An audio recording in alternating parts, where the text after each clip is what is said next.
In our modern era, every nation has developed an identity that propagates itself throughout their culture. I personally believe that this identity is exemplified by each nation's national sport. I will address how every nation's national sport represents their identity and culture. I will also address how a country comes together through sport to watch a gift exchange occur. The countries I will be using as examples are the United States and Canada. Individualism is propagated throughout American culture, such as chasing the American dream, where an individual attempts to achieve high levels of economic and social success. This cultural element is applicable to football in the sense that all individuals within the United States are attempting to reach a common goal despite their own shortcomings and background. Football is the ultimate equalizer in modern America since all of its players, seasoned athlete or amateur, can commit to the sport like a religious faith through generally established rules surrounding the game. The United States is where one, given the right resources, can contribute to making the country one of the most competitive nations in the world. This is why the competitive nature of football represents the USA so well. The sport is often compared to war, and the resulting physicality of the game honors that comparison. War, more specifically winning wars, has been established as a point of pride in the USA, which is most likely why the game has developed a cult-like following from its fans. Fans have an intense passion for following their favorite athletes and teams, similar to religious groups who follow their respective religious figures.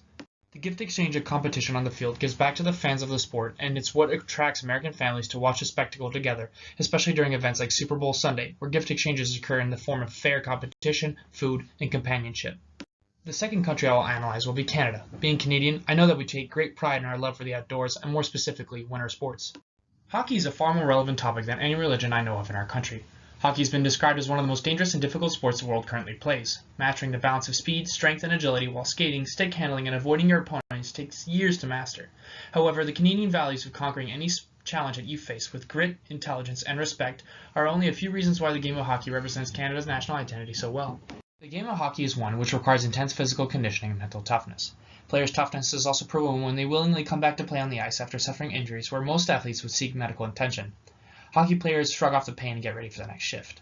Some players call upon their religious figures in order to gain the strength and fortitude to play before each game, similar to that of marathon monks, who participate in grueling acts of physical and mental endurance but seek the assistance of their religious beings for the strength to achieve the highest levels of enlightenment. This is where the notion of respect in the game of hockey comes into play. Any demographic, religion, gender, or physical body type can play this game. The ice sheet is where all are welcome to play regardless of the setting. From pond hockey in the winter to street hockey in the summer, anyone in the community is welcome.